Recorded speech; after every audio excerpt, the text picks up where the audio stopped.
All right. Oops. The camera's not even in the right position. That's what she said. Sorry about that. What's going on here, Giant fans? This is Tim Zero Giant Shirt Talk Pod by Langby Blue LLC. We already know that bullshit. Also proudly partnering and proudly brought to you by FanDuel, the number one sports book in all the land. You know we love FanDuel.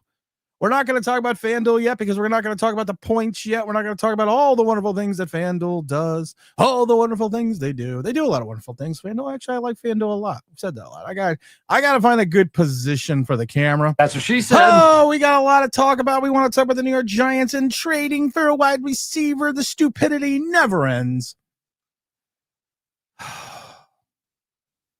We'll talk about some comments made by the Denver Broncos players in reference to Jackson Dart. We have that audio.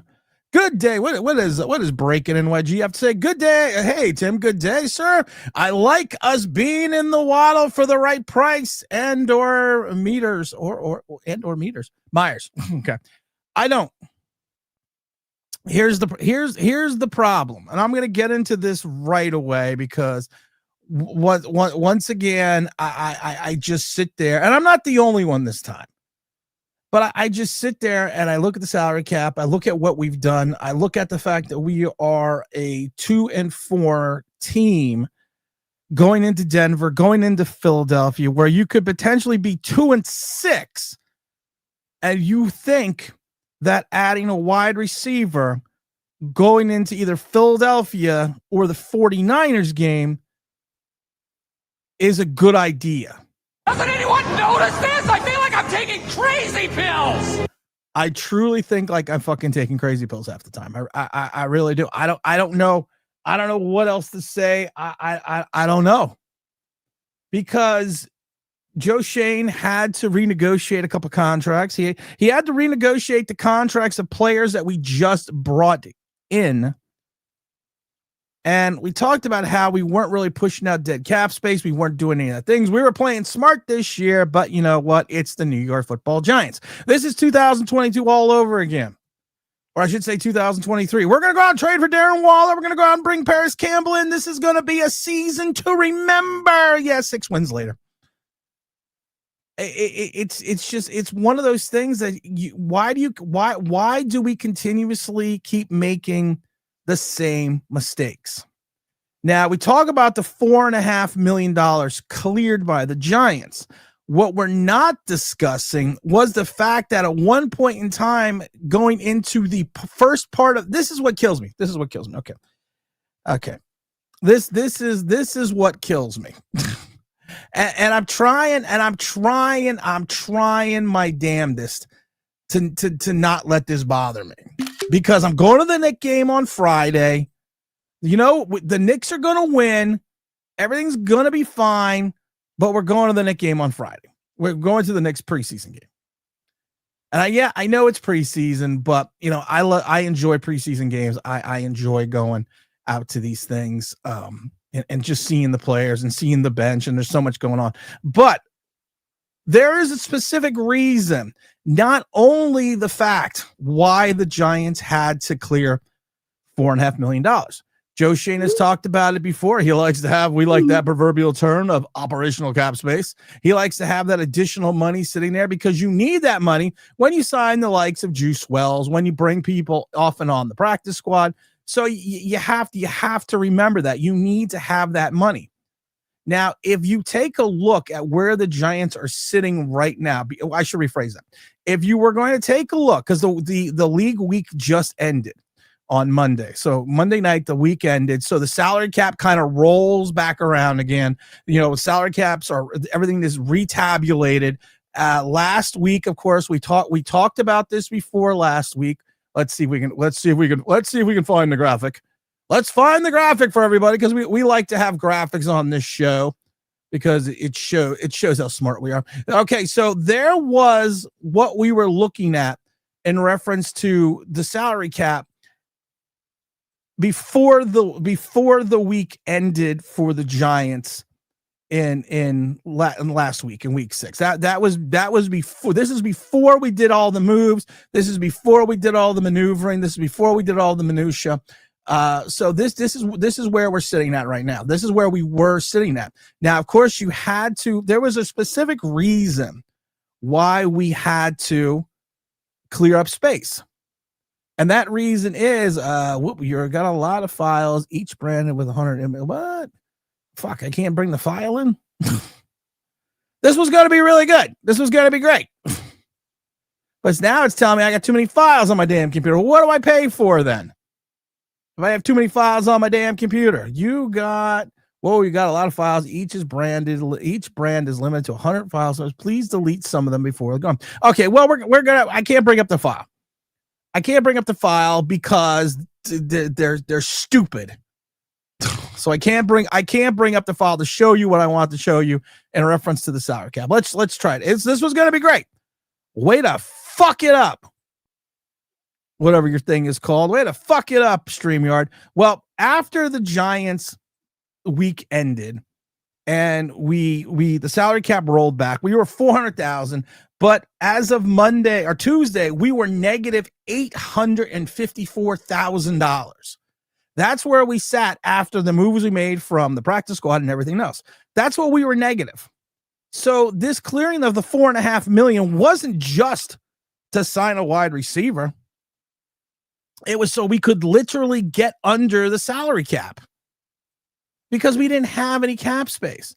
So you're going to take a look at this amount of money you want to bring in reference to signing, trading for a wide receiver. But here's the problem in itself right off the bat.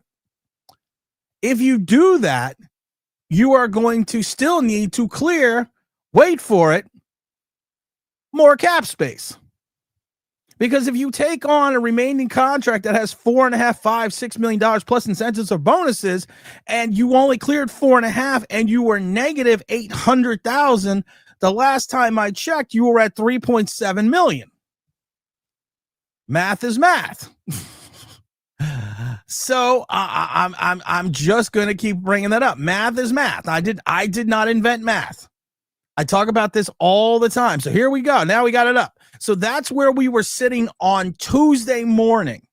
32nd in the league, $854,454 in salary cap space. So you clear $4.5 million. You are now at you're around $3.6 million in salary cap space, which you need at least $2 million for operational cap space to make moves off the practice squad. So this tells me there's probably some more restructuring coming down the line. That's what this tells me. So you could go out and talk about moving assets to bring in additional wide receivers for the Giants. You can talk about bringing in Waddle. You could talk about bringing in these big names. And I love it because now we want to go after Romeo Doubs because the Packers, who are my second team, have a plethora of wide receivers in Myers and what's his name? They have Christian Watson's, Romeo Doubs. They got Wicks. So they have available wide receivers, but Wicks, Watson, I wouldn't touch. He's always injured. Romeo Doubs has had a concussion problem, but Romeo Doubs is on the last year of a 4-year deal because he was he was a rookie. He was a rookie second-round pick. Romeo Doubs, it may not even be with the Giants at the end of the season if you're going to go out. And the Green Bay Pack, and this is the other thing, I love it because Joe Shane is always going to fleece these teams. Oh, he's going to fleece them. He's going to offer them a 7th-round pick, and these other general managers are going to be like, yeah, you know what we need to do? We need to just, we're just going to give this player away to the Giants. Has the Knicks season started yet? 6 days, right? 6 days. 6 days before the Knicks start. So if we take a look at what the Giants are going to report, and then, like I said, we're going to go out, and I'm not making fun of you, brother. I'm saying we're going to go out and get Waddle because everything's going terrible in Miami. Okay. Does anyone know, just out of curiosity, because I already know the question, does anyone know about the contract of Jaden Waddle? Does anyone know about the 3-year deal he signed? Does anyone else know that about that? So the Dolphins are going to have, if they trade Waddle. Now, again, remember, the Giants are so smart and the other teams are so dumb that the Dolphins, if they trade Waddle, will have a dead cap number of $47 million this year, $39 million next year, $16 million in 2017, $9 million, almost $10 million in 2028. So the Dolphins are going to incur almost $60 million in 3 seasons in dead cap space if they move on from Waddle because of the new deal that he signed.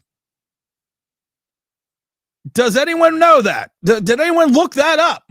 And like I said, breaking NYG. I'm not talking about you, brother. Oh, and the big thanks to the Funky Town dropping the 5 New York members online Big Blue memberships. Make sure you thank Funky Town, because you want to know what I would do. I want to take you to Funky Town. Come on and let me take you to Funky Town. Thank you, Funky. But did anyone look that up? I mean, does anyone besides me look up the ramifications of what we're going to need to do? So right now for Waddle this year, it's a manageable number in reference to the salary. But then next year it's 11 million, the cap hit. The following year is 33 million.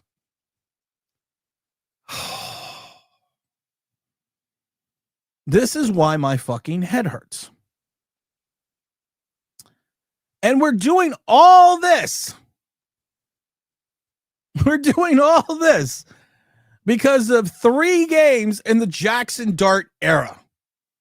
I'm not saying Jackson Dart's not going to be the man. I'm not saying Jackson Dart's not going to be wonderful. I'm not saying Jackson Dart even isn't going to do anything. But then I love it because then we're going to go out and get Myers.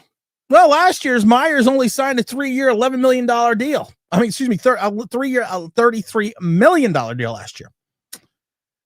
So we're going to go out and try to find a way. You are going to have to some of these trades, you are going to have to send assets and draft picks to get these players because you are going to have to make these salaries fit. And he has, and I love it because Myers has a $10 million guaranteed base because it's all about the base, And then you got again, I love it because teams are so much smarter than the Giants. They're going to have a $10 million, $17 million, and $9 million dead cap number. The Raiders are going to have. Oh. So then what we're going to do is we're going to trade assets. Now, we already traded the extra third in 2025. We traded a third in 2026 for Jackson Dart. So we gave up 2 and 2 3. So we don't have our 3rd round pick this year. So of course, teams are probably not going to want to wait. Like the average NFL team is not going to want to wait till 2027 for a draft choice. But shrewd Joe Shane is going to be like, oh yeah, watch me. Do you remember when I traded for Darren Waller? Remember that trade? Yeah, I fucked them, didn't I? I didn't even use any lube on that one. What has he got? 4 touchdowns now in Miami? On a bad Miami team? Basically said the Giants were a shit show. Brian Dable's an idiot.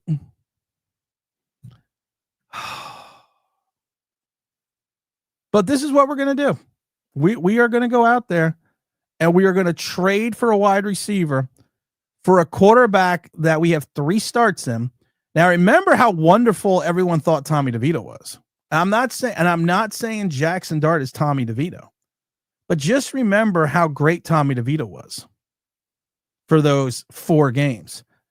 And then Tommy DeVito ran into a buzzsaw in the Saints.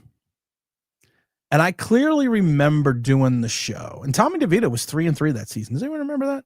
But I clearly remember doing that show before the Saints game. And I said, this is the game the Tommy DeVito experience comes back to earth.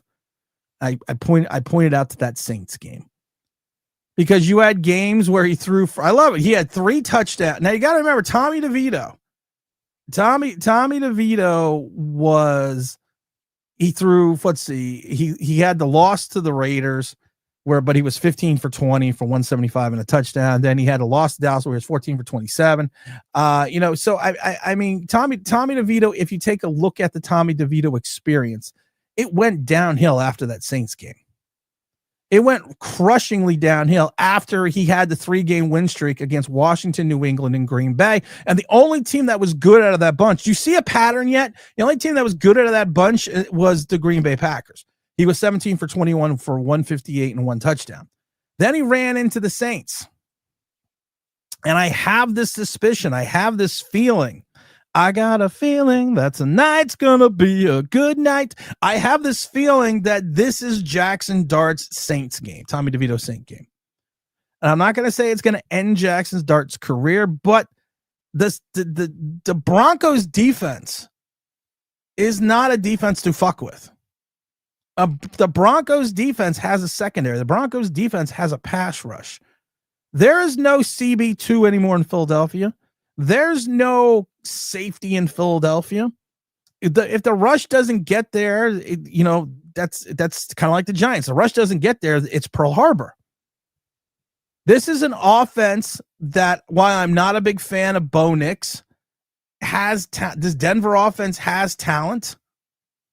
And like I said, I'm not a fan. I'm not a fan of Bo Nix. I've never been a fan of Bo Nix.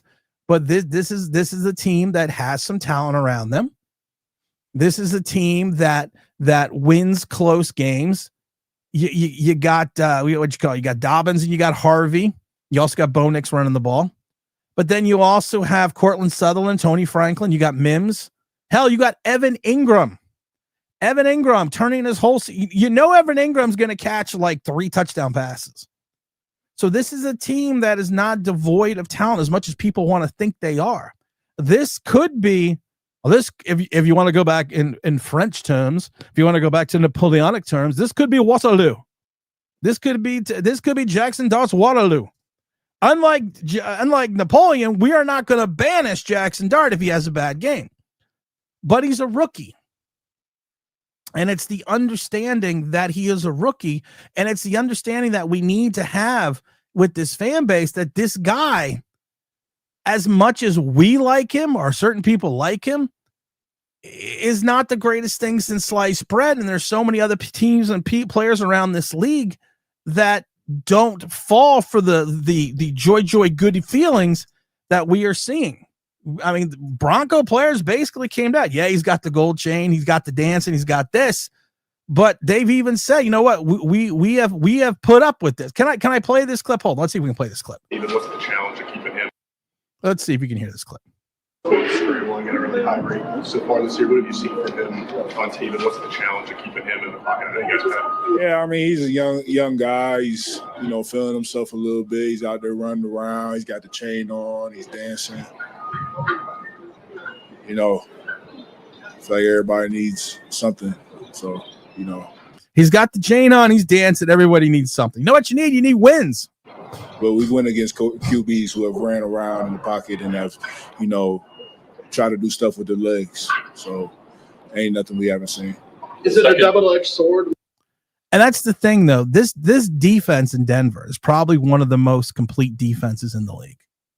They probably have one of the most complete defensive player-wise. You also have the former, defensive player of the year. You got the leader in sacks. This is probably one of the most complete teams the Giants have played against. You win today, then you win on Sunday, then I'm impressed. You beat Philadelphia.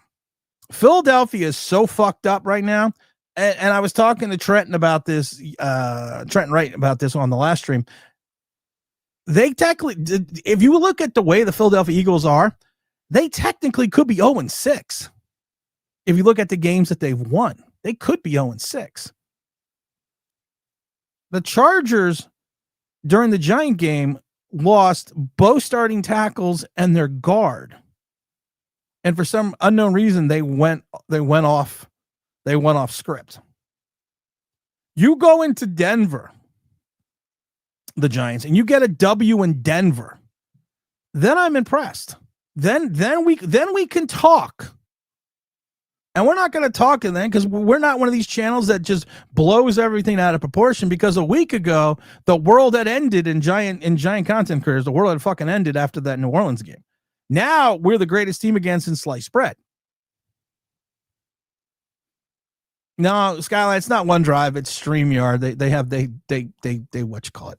I have so much memory and so much storage on my computer now. I have one of those I have the new this one's new, but I've had the Apple Mac Studio for years now, but I got the upgraded one like 6 months ago. So I got so many different storage things. I do so many different things. But thank you, Skyline. But this is a complete team in Denver. This is not a team that we look at and say, oh, this should be an easy win for us. And a lot of people had this penciled in as an easy win. And I kept saying to myself, I don't see it. I don't understand why people had this as such an easy win. Because of the fact that if you literally looked at Denver, you looked at Sean Payton, and you look how they play, there could be some issues. And you look how they play. Whoops, there could be some issues in Giantland. Make sure you're hitting the like button, guys. But the wide receiver thing is just driving me fucking insane. What does coach say? Dubridge, the Seagulls dominated us. Pimp that old school soundbite on the intro. Dallas is next. What D couldn't lost. Gonna do next time. Let's see here. But we got to pause on that until due time. Yeah, we do. Good morning, James Stein. What's going on? Skyline says we beat the Eagles once and everyone goes crazy. We are thank you, Scott. We are literally 2-4. And I said this is the craziest fucking thing I have ever seen for a 2-4 team. Cam Scatterbo is a CTE waiting to happen because he doesn't understand how to alter his running style. Jackson Dart is run such a simplistic game plan. If you take a look at the amount the ball travels in the air is less than Daniel Jones per completion during when Daniel Jones was here for 6 years. This is 2023 again being done by mirrors. And you caught the Eagles at the right time because they are so fucked up, and their offensive coordinator, who is the buddy of Nick Sirianni. I wish I had friends like Nick Sirianni. It's almost like Nick Sirianni was sitting around at the bar one day and his buddy walked in and he says, hey, listen, you want to be an offensive coordinator? Because I got this shit locked down in Philly. It's almost like you figured that's what he did. Because how do you have a guy that you run the ball ad nauseum for 4 weeks and go 4-0? Then you decide, I'm just going to throw now. We're going to forget about the running. We had Saquon Barkley ripped off runs of 15 and 13 yards on the first two carries. We're not going to run them again until like the third quarter. Because we're going to throw. Because we're a passing attack now. Oh. What's up, Emmanuel? Yo, what's going on? Let's see. Do you believe the rumors about Waddle? No, I don't believe him. And if we do make the trade, we're stupid. Because you're going to give up assets, you're probably going to have to give up a player, and you're going to have to give up cap space. And we talked about, I always have to hear every year. That's why I have a headache from this fucking team. I got to hear every year. We're protecting our cap space for next year. We always have so much dead cap space because we run out of money and we just push cap space in the next year, which is what we're doing already. Hey, Tim, what's up? Good day, sir. I like us bringing in Waddle for the right price or Myers. What's the right and breaking NYG? What's the right price? What's the right price? Tell me what the right price is. I didn't know we had money to sign a wide receiver, let alone trade for one. We don't. You're going to have to move money around again. We talked about it. We were $400,000 over the cap at the beginning of that last week, and now we're $800,000. We were $850,000 over the cap. We cleared 4.5. That means we have $3.7 million. So we don't need any operational cap space. Fuck that. Fuck that. We're 2-4.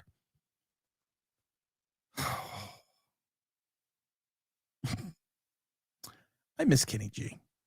Do you think the Giants can beat the Broncos this Sunday? Anything's possible. Do I think it's going to happen? No. Because like I said, the Broncos win a lot of close games. The Broncos are a complete team, the complete defense. This is a defense that Jackson Dart has never seen. This is the likes of a defense he has never seen. This is not a depleted secondary by Philadelphia. This is not a bad New Orleans Saints defense. And again, he threw for 111 yards against the Chargers, and people are like, look for all these yards he threw against the best, the best team in the league, in reference to the secondary. Yeah, 40 of them, or 30 of them, 38 of them came on the first drive. And he threw for 66 for the rest of the game. Let's give him a call, see if he's available. Bringing you the smooth sounds of Kenny G. 72 million. Not worth it, as you can plainly see. That's how mad I got. The camera just fell. I got so mad that the camera got all fucked up.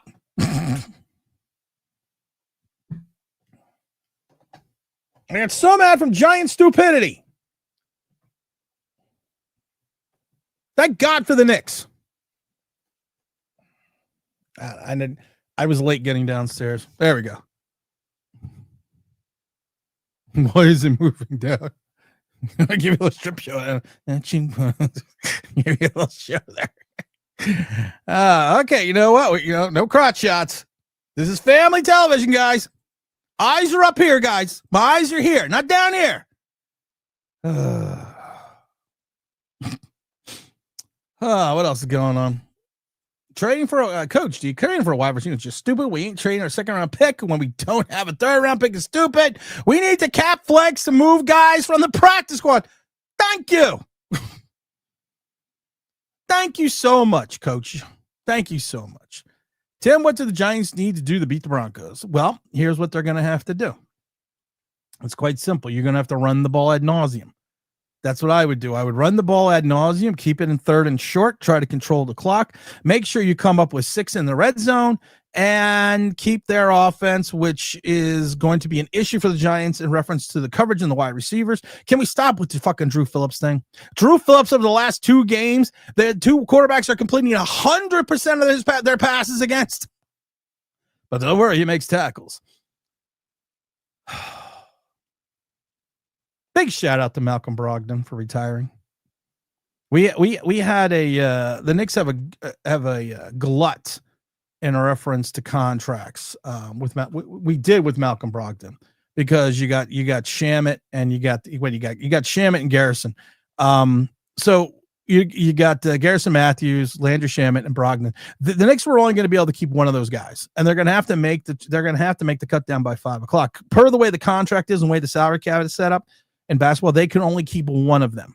And when they went to the agents of these guys, they said, listen, you 3 are battling it out for the last spot on the roster. So does Shamalama Ding Dong make it? Which I think Shamet probably makes it, even though he doesn't really have familiarity with the Mike Brown system. But the Knicks know him. So I'm a little shocked that Brogdon quit. I've gone to all the home preseason games. He just didn't look good. He just didn't look right. I talked about it on that amazing new podcast, New York Knicks Unleashed, or Knicks Unleashed. Every place else you can find podcasts, and every place you can also find it here on this YouTube channel. But that's the way. That's just the way it is. Would you trade Deontay Banks? Who's going to be your CB2? Zach, come on. Who's going to be your CB2 then? I know we only played 4 plays last week, but do you really think Cordell Flott is going to be the guy?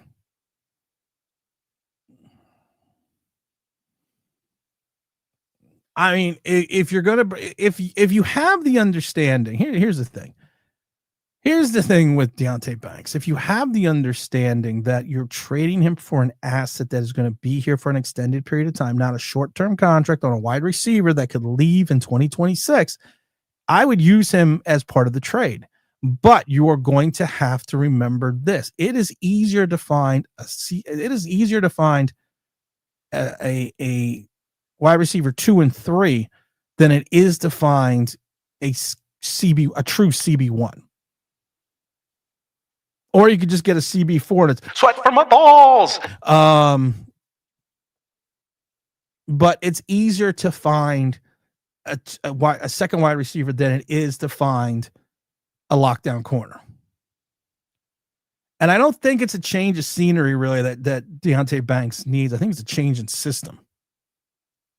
One drive. No, we just talked about that. Good morning, Tim. Good morning, everyone. What does Evan have to say? Tim, these fans didn't get it. Tim, these fans didn't get it. We're not trading for a high-end wide receiver. Here's what I'm going to tell you right now, Evan. There's a possibility this happens. There's a possibility we start wrecking the 2026 cap and start losing cap and losing more draft assets to do this because the Giants are this stupid. History, they always say if you do not learn from history, you are condemned to repeat yourself. You repeat it, and this is what the Giants are doing. Good morning, Mark Hernandez from Barbados. Let's go, G-Man. Hopefully we can put together a couple wins together. Like I said, Mark, you win in Denver. Then I'm impressed.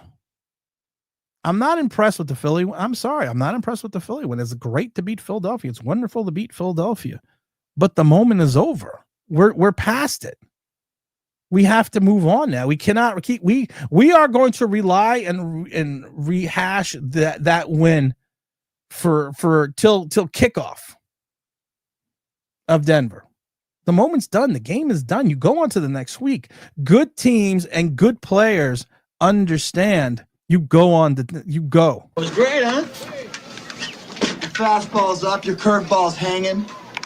I'm sure they would have ripped you. Can't you even let me enjoy the moment? The moment's over. The moment's over. Thanks, Crash. The moment's over. James says, I hope we don't continue to play this well and getting on next Sunday, us to be 4-4 going into November. I hope that. I hope he does too. I hope he does as well. Because it would be nice to go to games that actually mean something. Let's see. Skyline says, kind of sad how the Packers got rid of wide receivers after Rodgers left. They always tried to get Rodgers wide receivers. It was kind of the Daniel Jones thing. We're just going to keep throwing shit on the wall and see what sticks. We don't have room for Waddle. I know. I agree. Let's see here. What's up, Tim? Did you ever have any update from the blue tent incident? Tim, did we ever get any update from the blue tent incident? What are we talking about? The blue tent incident? What was the blue tent incident? I forget. No, I don't. The what you call it? Well, no, I don't. The league has not come down with anything yet, and now certain giant pundits are saying, well, Brian Dable really didn't go in the tent. It's on tape. Cam Scatterby really didn't go in. It's on tape. He didn't really yell at the physician. It's on tape. And I've said this before. If the Giants, if there is not a penalty for the Giants on this, then all the CTE for this league is full of shit. Doesn't mean anything. What about boys? What's up, boys? What's up, Trenton? Did Dable get in trouble for trying to break in the medical tent? Nah, not yet. Update my prediction. The Eagles will win their division at 10-7. Oh, 10-7. Oh, okay. Yeah, okay, sure. Try 9. I have a bet with Trenton. I've been saying since the beginning of this season, this division is going to be won by 9 games, which is interesting considering the Cowboys lost, the Commanders lost, and the Eagles lost all in the same week. And if he wins, I am giving him the replica Eagle ring. If I win, Trenton's going to come on the show and extol the virtues of Mr. Online Big Blue. He's going to have to come on the show and say, well, Tim, you're probably the greatest content creator I ever met. I really appreciate always being on the show. And, you're kind of like you're kind of like my hero. And I just want to say that, without you, there would be no fulfillment in my life, even though I just had a beautiful baby girl, so please don't retire, stuff like that. I swear that we have some geniuses in our fan base. I don't even want to get into that. You're right, though. I'm so tired of Giant fans overdoing it. It's sickening. Now we have beat the Eagles. All of a sudden, we're a good fucking team. Relax, please. I loved it. Big James Williams sent me a clip. I guess Bad Dog went on a Cowboys show. And I'm going to have to start charging royalties because now people are using the mute button as a joke to stop people. And Bad Dog basically said that Tiki Barber was better than Emmitt Smith, and he got wonked.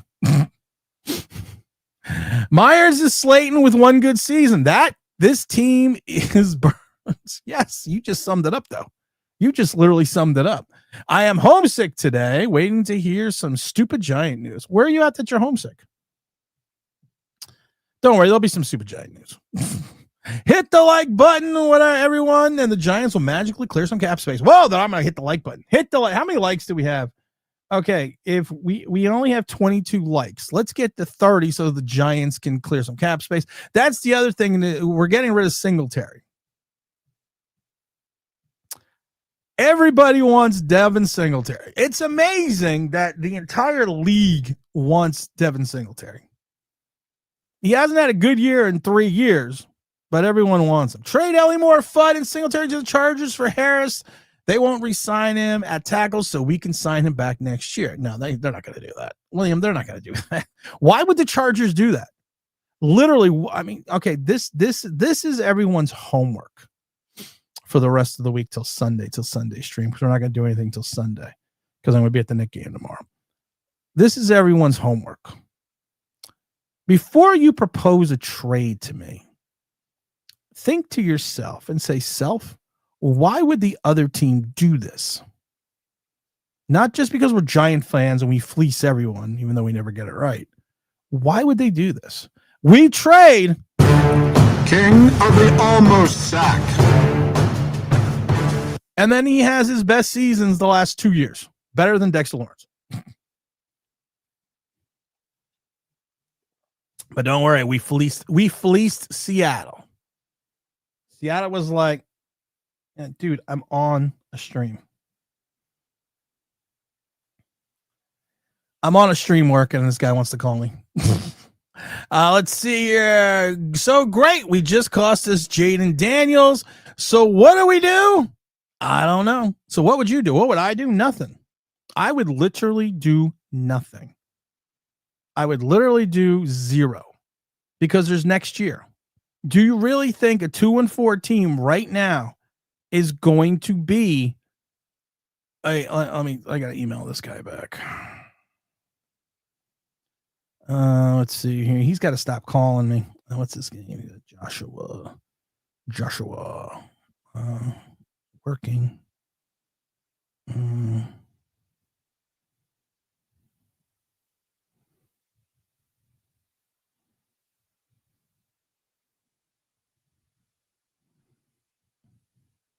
I don't trust people that don't give you your cell phone number. I don't trust people that try to sell you shit and they make you contact it via email. You don't have a cell phone? I forgot what day this is. Don't you have a cell phone? Looking live at the moment. All right. Where were we? What's up? What's up, Big Greg? What's up, gents? Skyline says the Broncos live off the screen pass and a running game. If we are over aggressive, we are going to get annihilated. Oh yeah. Oh yeah. and that's my concern. I got a question for everyone because I'm still trying to figure this out. I keep hearing that Kayvon Thibodeau is having the best season or one of the best seasons he has ever had as a Giant.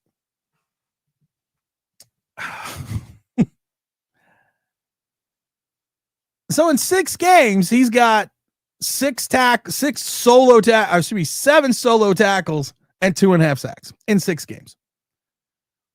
When did we lower the bar so much? I mean, could someone just let me know, when did we lower the bar so much? Is there a reason or rationale what we just Trent says Jackson Dart has shown more heart and fight in 3 weeks than Daniel Jones showed his entire Giant career. Listen, I dislike Daniel Jones like Europe disliked the plague. But I will say this, Daniel Jones, for all of his idiocy and all of his stupidity and everything that he ever did wrong in 6 years, one thing I can never fault about Daniel Jones is Daniel Jones played with heart. It just wasn't very good. He played with heart. but he just wasn't good at playing. So Mark says, I get it, Tim, but Tommy wasn't playing like how Jackson Dart is.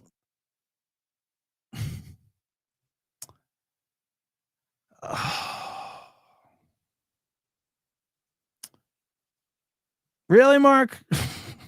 Why you gotta say that, Mark? Should we go back and look at Tommy DeVito's 3-game win streak? Okay. In Tommy DeVito's 3-game win streak, his game that he started, the game that he started against Washington, 18 for 26, 69%, 246, 3 touchdowns. Now remember, Jackson Dart has yet to throw for 200 yards. The game in New England, 17 for 25, 68, 190, and a touchdown. The game against Green Bay, which was a good win, 17 for 21, 81% of his completed passes, 58%. This sounds very Jackson Dart-esque to me. And we didn't even get into the rushing yards. Shall we get into the rushing yards?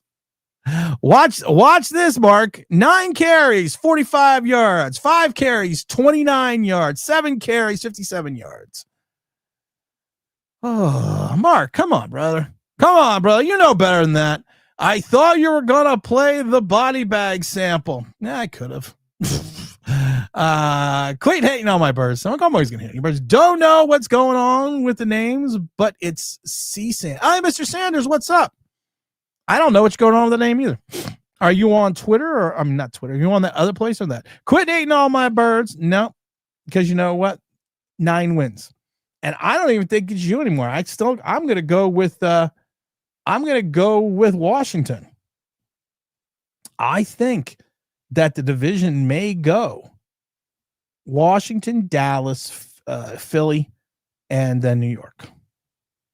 You can't keep me cooped up in here, okay? I am a peacock. You gotta let me fly. So on the opposite side, we are saying that Dart goes to Denver and has a stellar game and comes back with the win. Well, that's what I'm saying. You want to impress me. Because that don't impress me much.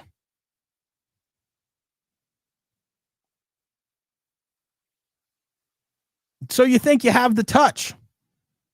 Don't get me wrong. I think you're all right. Sorry. Shania Twain was on the radio the other day. Why? I don't know. There's this radio station that, and Trent might know it because he's around the Philly area. He's not, or in Jersey. I can't think of the name of it, but the station's basically called We Play Whatever the Fuck We Want. So you could go from Enter the Sandman to Don't Impress Me Much by Shania Twain and then drop into some 80s music. It's so fucked up. You got no clue what's going on. It's great. It's the greatest radio station in history in the world. But you come back with the win. You have a good game. Yeah. Then I'll start talking about it like it's something to talk about. But I'm not going to sit there and tell you and blow smoke up your ass and tell you a 2-4 team should go out, waste assets and waste draft capital for a 2-4 team right now. Because you could easily, after Denver and Philly, be 2-6. We've said it before. Teams that start 0-3 since 1972, only 2 teams have made the playoffs after starting 0-3. I'm hoping the Giants heard those comments and use it as motivation during practice. You know what's highly overrated? And Scott, I'm going to bulletin board material. That's highly overrated. Unless it's like the World Series or the Super Bowl and you really say something. He really didn't say anything. He spoke the truth. He's like, he's got the gold chain. He runs around, but that's not anything we haven't seen. Denver has a really good defense. And I'm going to say it over and over again. You win against Denver. Tommy, I'm going to call him Tommy Dart. Tommy Dart plays well. Then I'll call him Jackson. But I'm not going to sit here and take a look at his body of work and tell you this is the greatest thing that I've seen because honestly, and if we don't like to be honest, Jalen Hurts hits Devontae Smith in the middle of the field. That's a touchdown. He underthrew the ball to A.J. Brown in the end zone. That's a touchdown. There's already a 14-point swing. It's a different game. The Philadelphia offense is just so fucked up. It's unbelievable. You have Kellen Moore smiling in New Orleans, like, whoa, you know what? I'm pretty good. Because now they can't get out of their own way, Philly. Said it before. 9 wins takes this division. He beat a good Chargers defense and respect. Can we be honest about something? You cannot tell me that Jackson Dart beat the Chargers. I'm sorry. 65% of his passes, 111 yards and a touchdown. So the defense had nothing to do with it, because the defense in Brian Burns was the reason, and the loss of 2 starting tackles and a guard had no other reason. It was the 111 yards, the one drive that they had in the beginning of the game is what won the game. Come on, Evan. Come on. Really? I was at that game, and that Charger game was the weirdest game that I had seen in Giant Stadium in a while. Because even though we were winning, you were kind of thinking that we still weren't winning. You throw for 111 yards, 38 of them come on the first drive. And you only... I'm not even going to get into it. Jang says, well, Tim, I guess you're saying don't have a chance against Broncos as the loss is coming. I do think the loss is incoming. Hit the like button. Guys, it's free. Offensively, we need to get the ball out quick and use the running. That's what we need to do. We need to do what we did against Philadelphia. You need to run Captain CTE. You got to run Cam Scottaboo. You got to run Tyrone Tracy. You got to have the offensive line open up holes. You got to play aggressive enough downfield, but you can't make a mistake against this Denver defense because they're going to make you pay for it. So you need to play ball control, short passes, control the clock, and then you're fine. I agree, Tim. Beat Denver, then we're setting something up. That's what I'm saying. I said this. I've been saying this since training camp with the Giants. You go 3-3 in your first 6. If the Giants went 3-3 in the first 6, you can go back. I've said this a million times. You go 3-3 in the first 6, then I'm impressed, because that means you have a divisional win. And that means you only have to go 6-5 in your last 11, because I still think that 9 games takes this division. So right now you have 2 wins. So you have to get a minimum of 7 wins in your remaining games, I think, to take this division. So if you take a look at the schedule, and there's now teams on the schedule like New England that we've had penciled in as a gimme win, I don't know about. So you're still going to have to come up with 7 wins. But don't worry, we're going to trade players and assets and cap space and push cap space into 2026 for a wide receiver for this year. You better know something the rest of the league doesn't know, because I don't see it. You know who doesn't see it either? The mighty FanDuel. FanDuel.com, the number 1 sports book in America. New customers bet $5, you get $300 in bonus bets in the NFL if you win. Let's take a look at what the mighty FanDuel says. This show is brought to you by the mighty FanDuel. FanDuel.com. Bet responsibly. Let's go to the sports book on FanDuel right now. I already placed a bet. I've already talked about this. I'm not going to tell you how much I spent, but I placed a bet the last stream. Right now, okay, the Giants are 7. They were 7.5-point dogs going in on Monday. Today, Thursday, October 16th. The Giants are now 7-point underdogs in Denver on the mighty FanDuel. I see they were 7.5-point dogs against the Eagles, and of course they won that game. I actually won that game too. I don't want to brag, but I took the Giants in the points. Hey, listen, you know what? I go where the money is, guys. I go where the action is. I go where the cash is. I can see 7. I can see 7 points. Well, we also got some new jackpot info. What's this? $2 million Thursday jackpot. Score bonus bets on the first or last television. Use your token to place any TD wager on Pittsburgh, Cincinnati NFL game. If your player scores the first or last touchdown, get a share of $2 million in bonus bets. $1 million for the first touchdown. $1 million for the second touchdown. Oh, I'm going to do that. Let's see here. Wagers and Steeler game. Pre-games taking on up to October 26th. So that's today. and you need to do a minimum wage or a $5 bet. I'm going to do that. I'm going to sign in right now and do this. So I'm going to do the $2 million Thursday night touchdown jackpot scoring bonus drive. Bet on the first or last touchdown. I'm going to do this right now.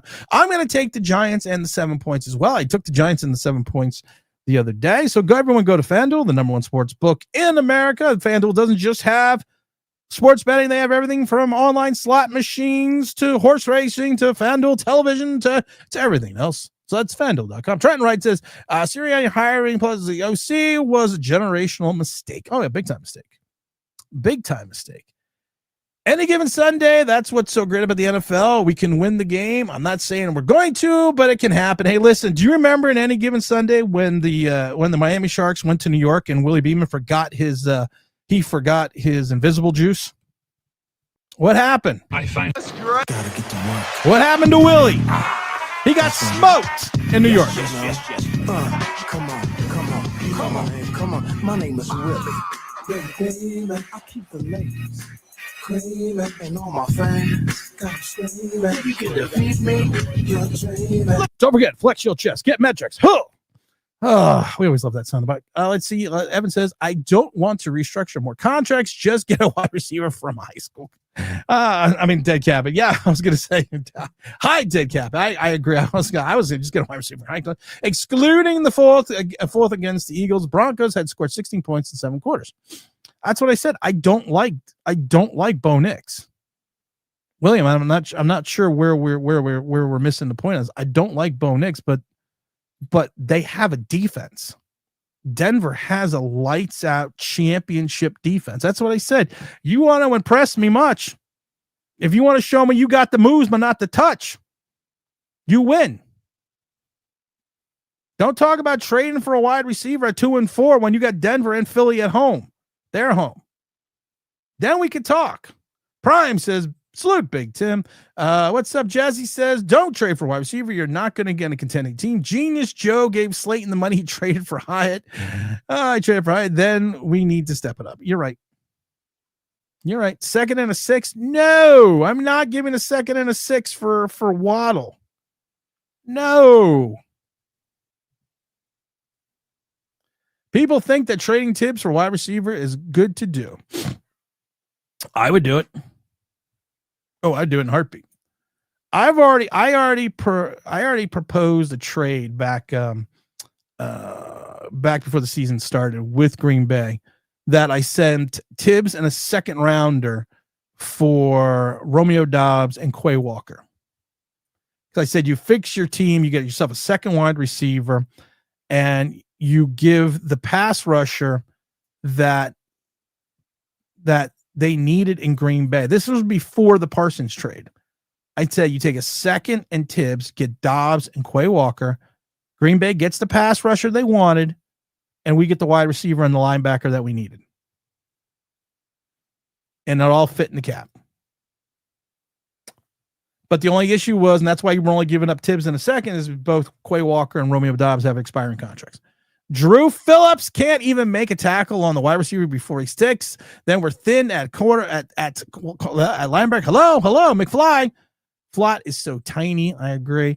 At least we're not the Milwaukee Bucks and have to cut a legit NBA player so Giannis can have all of his brothers on his team. That's too funny. That's straight out of low cash. Comes a brother named Gusto. I blank your wife because the blank is a big hoe. I blank your sister, I blank your cat. I would blank your mom, but the blank is too fat. Sorry. People are like, okay, I'm 20 minutes behind. People are like, what the fuck is he talking about? CB4, great movie, though. One of those great mockumentary / movie / satire / comedy. If we had more assets, I'd get Quincy Williams from the Jets. I don't know if they're going to do that. Gotta focus on Denver now. Prime, you're right. Focus on Denver now. Focus on the team is in front of you. What happened last week has already happened, and it's done. Move on. We have to move on. That's what we need to do. It's not that difficult. We can't focus on... Oh, I was trying to... I was laughing because I was still thinking of the Giants secondary. You sound like Bob Uecker from It was just a bit outside. Tried the corner and missed. I love Bob Uecker. I met Bob Uecker on the set of Major League 2. And I will tell you that was probably one of the visceral experiences I've ever had meeting somebody. I've met a lot of famous people. I'm not going to say I'm not impressed by people, but Bob Uecker was just so much fun, and he had such a great attitude, and he had such great comedic timing. And I must have ran into him at least 6 or 7 times when I was on the sets different days. And Bob Uecker was, like I said, and that's why I always like to do that. That's what I do a lot of times. That's what this voice kind of is. Why people go, when you go into your announcer voice, what do you do? I'm doing a little Bob Uecker just a bit outside. Tried the corner and missed. That's what that's from. Let's say Flott may be tiny, but his brothers can play, does better than Banks. Trotch and Flott pick off Hurts, crippled my soul. Dart's probably fool's gold. I don't know if he's pyrite, which is also known as fool's gold. I don't know if he's pyrite. I just know that I'm not after 3 games. I'm not going to anoint him the starter because we did the same thing for Daniel Jones, and he was here for 6 years, and we went to the playoffs once. That's all I'm saying. I will tell you, I think Brian Dable is a horrible head coach and still is a horrible head coach. And I think that the Giants, if they win, it'll be in spite of Brian Dable. Then I have a problem with the fact that he'll probably be back next year, and we're going to go right back into a shit show. Love Scat, but does anyone remember from the Ogre from the Nerds? Hey, you guys, bottle cry, nice boo, got a stiff arm, give a little wiggle and put his shoulder down on the tacklers, weak shoulders and drives. I liked when I was in college, my friend Rick, he was Ogre. Because my friend Rick, he literally looked like Ogre. He literally looked like Ogre from Revenge of the Nerds. And I laughed because he was Ogre and I was Mongo. Now, I was Mongo from Blazing Saddles, the guy that Alex Karras, former Detroit Lion, he actually hits the horse. So he was Ogre and I was Mongo. Tim, he's also going to have to compliment the hair. Yes, he's going to have to compliment the hair. Of course, Trenton's going to compliment the hair. I told the story the other day. We went to the Knicks game and we got like a backstage tour of the Knicks, MSG and everything. And I loved it because we went into this one area and the guy we were with was like, hey, do you mind if we come back here? And the guy looked at me and said, someone with that hair. Oh yes, you have to come in. I was like, yeah, okay. Giants on the offense must challenge Denver's defense strengths by running effectively. You're right, they do. Can they? I don't know. Williams said they should do it because they think they can win a Super Bowl and Harris doesn't play. If you think you're going to win a Super Bowl at 2-4, I'm not superstitious. It's Daniel. Gentlemen, which brings me to my next point. Don't smoke crack. This game is going to be a good test for our Andrew Thomas led line. You're right. They have the Denver is one of the, and I think Joseph is their defensive coordinator. They are one of the most technically sound defensive units in the NFL. That's why I said you win in Denver. Jackson Dart has a good game against this defense. Then we can talk. Then I will sit there and I will say maybe Jackson Dart has something. Still won't be convinced because I'm never going to be convinced after playing 4 games in the NFL. But then I might say maybe Jackson Dart has something. What about Kayvon for Harris and a 3rd round pick signed? A little pissed off Giant fan. I don't think that's going to happen. This team is very young, so coaching must be compensate for this. I just don't see this coaching compensating for much of anything, to be honest. Let's see. Mr. Alvarez says, "Hey Tim, if I'm the Giants, I'm not trading for wide receiver. I'm bringing in a cheap. That's what they did. They got Juicy Wells back, free agent, practice squad wide receiver to elevate the wide receiver room next year. There's slightly more cap space. Then I draft a top wide receiver. We have cap. Here's the problem: the Giants always have cap space the next year. They always do. The problem is, wait for it, they then decide to push cap space into that year because of the fact that we don't have salary cap this year. Here's the thing already. We've already now Right now, we are 21st in the league in cap space and 26 with $28 million. You're not getting rid of Brian Burns. You're not getting rid of Dexter Lawrence. You're not getting rid of Andrew Thomas. You've already restructured a Debo and Holland. You're not getting rid of Slayton because it's guaranteed. You're not going to get rid of Thibodeau. You're probably going to get rid of Brian Burns. You're not getting rid of Runyon. You're not getting rid of Carter. You're not getting rid of Neighbors. Hudson should be taken out and put on a boat and sent somewhere. Chauncey Golden, you may get rid of. Devin Singletary's going to be gone, but he's still Devin Singletary's got guaranteed money. So we're already pushing money out to next year. I don't know. I don't know. I'm not going to be here next year. Kayvon is just like Cedric Jones, maybe less because I think Cedric Jones actually played the run. Cedric Jones was blind in one eye. Does anyone remember that? That was the good old days with the Giants, too. We didn't really do our due diligence. Tim says, I don't think Dart will stop playing dangerous. I heard that his college coach told him to be more cautious with the running, too, but Dart never listened. Well, here's the problem with that. You're going to get wrecked in the NFL doing that. You are going to have a guy that's not going to care about a 15-yard penalty. And Jackson Dart's not going to slide, or is not going to slide the right way, and they're going to take a clean shot. That's why he's been in the CTE tent twice. I love it, though. This is why we know this is all bullshit. JMS went into the tent, went into concussion protocol. Jackson Dart goes into the tent. Brian Dable follows, yells at the doctor. He's fine. It's all bullshit. Slider, what's up? How much money do we have? A Debo and Holland restructured. We had 4.5, but we were $855,000 over the cap before that 4.5. So about 3.7. That don't impress me much. You like the pause? I like to refer to that, as anyone's watched the show before, as a literist. That is also what they refer to as a caesur, or a dramatic pause, used in literature. What extra motivational talk implies that NFL players don't normally highly motivate? I mean, that's it. It's NFL players are highly motivated already to win. There are certain things that you can say for bulletin board material, yes, that will piss people off, but nothing that guy said in Denver to me. If that's what you need for motivation, then that don't impress me. That don't impress me much. Let's see here. Jackson Dart is managed right now if he isn't necessary to throw 40 times a game. How many times did Jackson Dart throw in the loss to the Saints? How many times did he throw? Does anyone want to take a guess? Does anyone want to take a guess how many times he threw in the Saints game? I'll wait.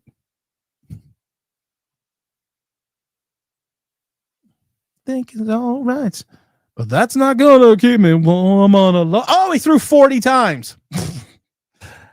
Evan says, I get it. Like, why not give him some credit? I like what you'll do. Everything is not to give him credit.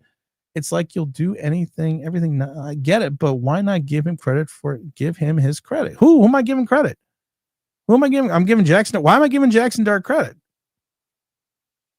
Because there's no one else on this team that did anything. So the game that Jackson Dart won in Philadelphia by himself, Cam Scatterboo did not have 3 touchdowns. Oh, I left one damn day too late. Said this before. This is the last year of OBB. This is the last year of New York Giants Straight Talk. We are going off into the sunset. We are going off we're going out with a bag. We're going out with Get him a body bag, Johnny! Yeah!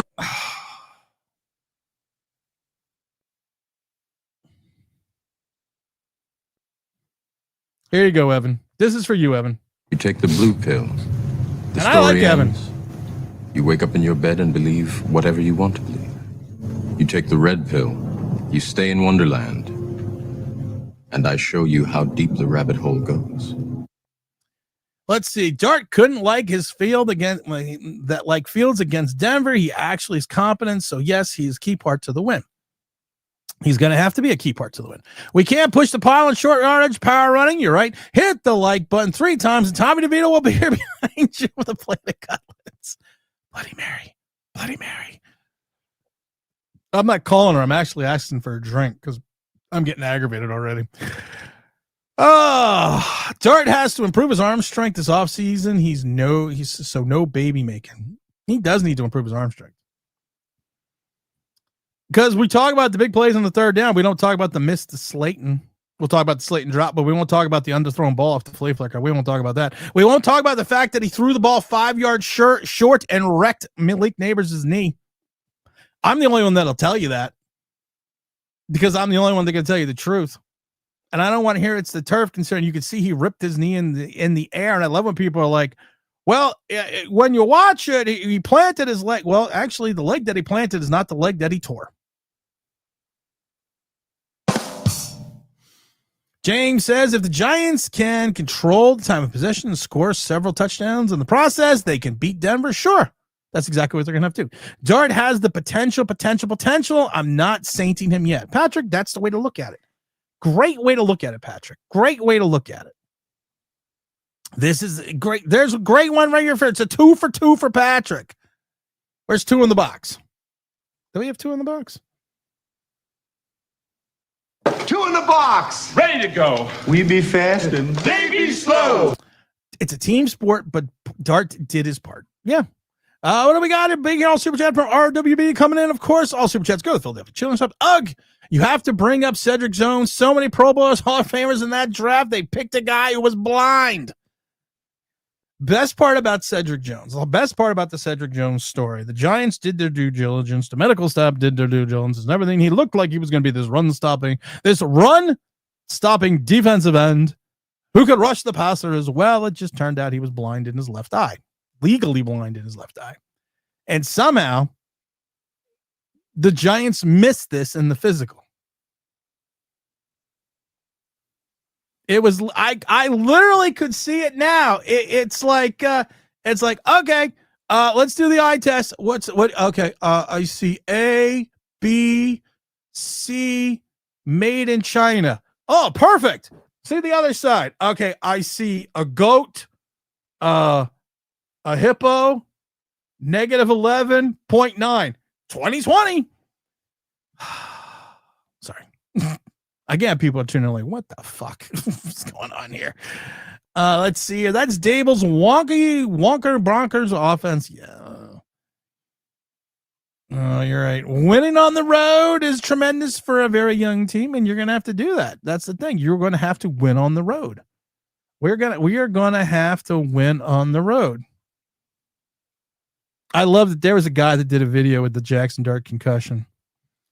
And it was Brian Dable, Jackson Dart, and the doctor.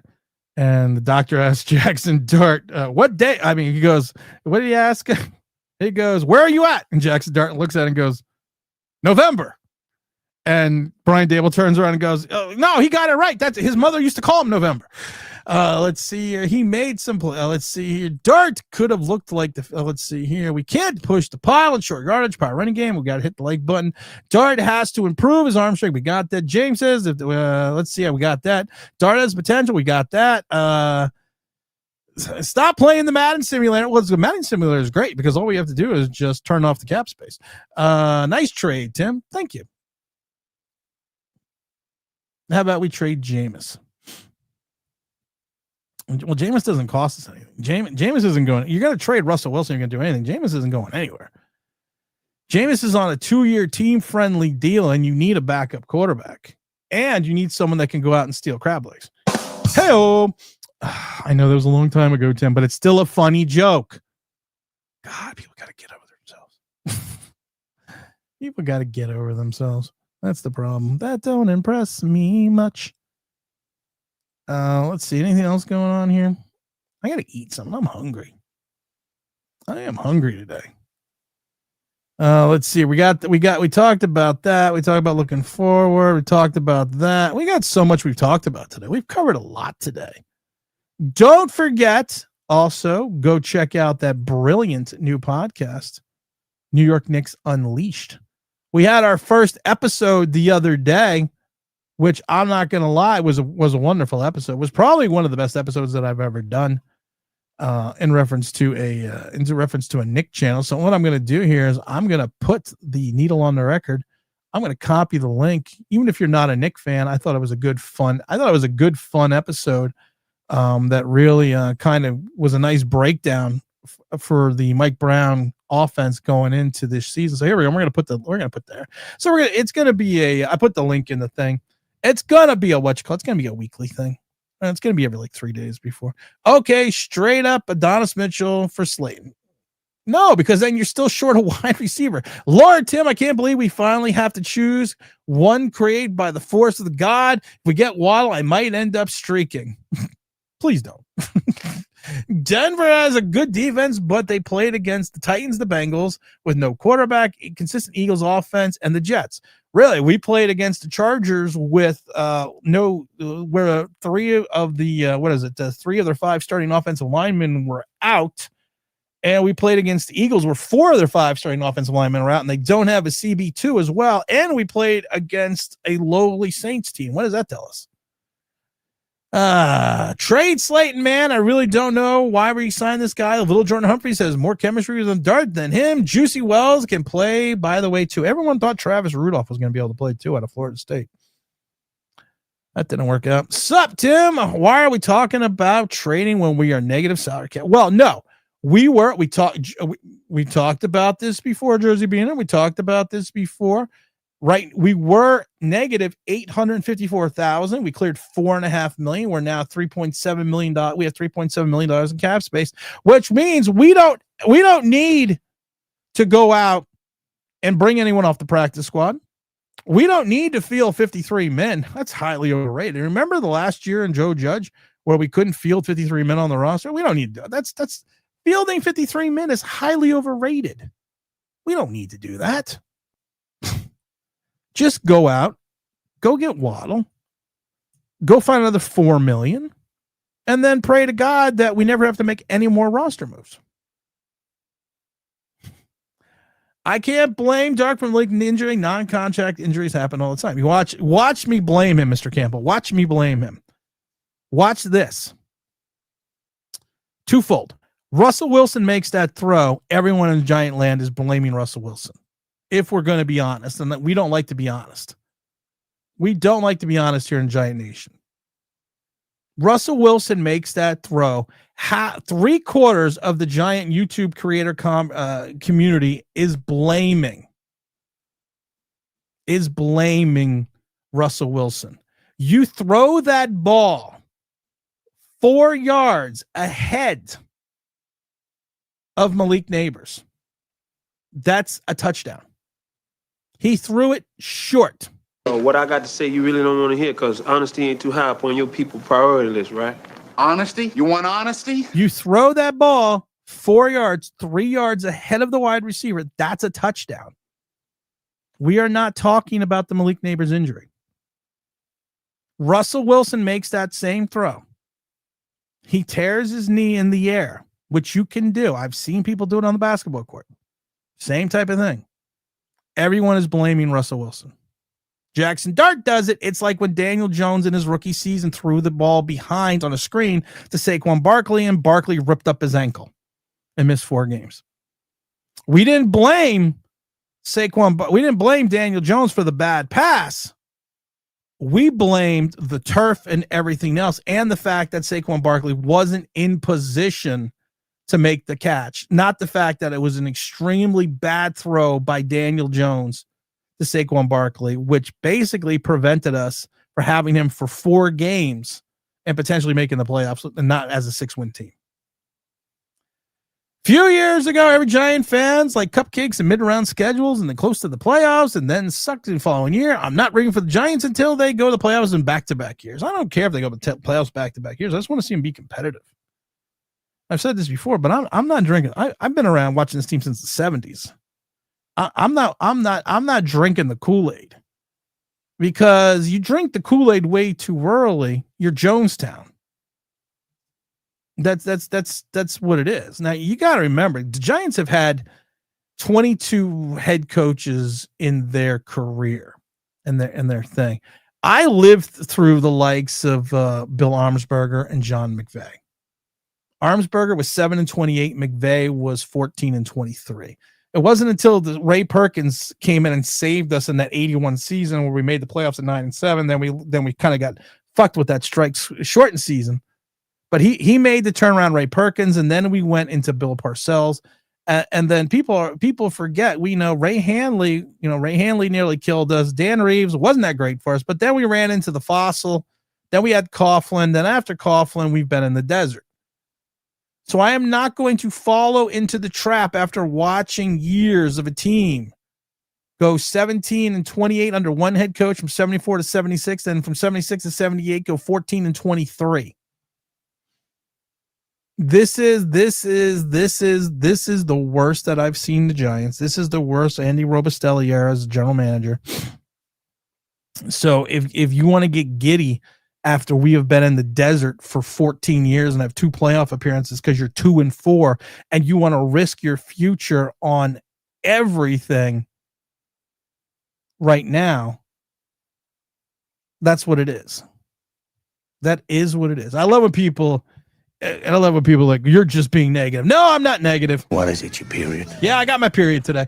Oh, what do we got here with the Thives and saying I don't think we need a wideout. We aren't in a cap space. Yes, we are in cap space hell.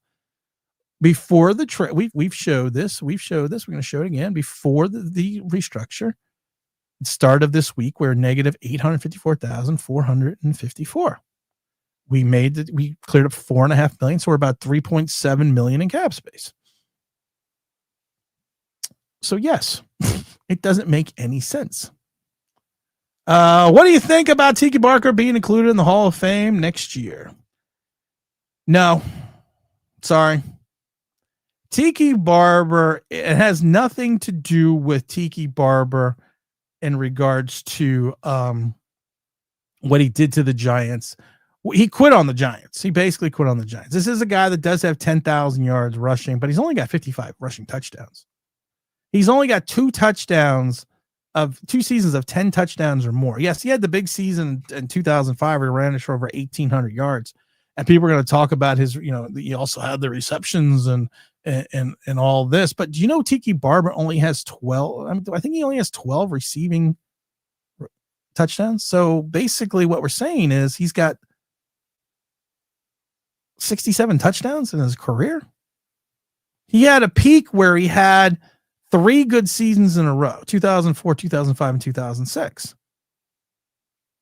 He ran for 10,000 yards, but he was nowhere. In 2005, I would say he was the best back in the league. In 2006, no, he wasn't.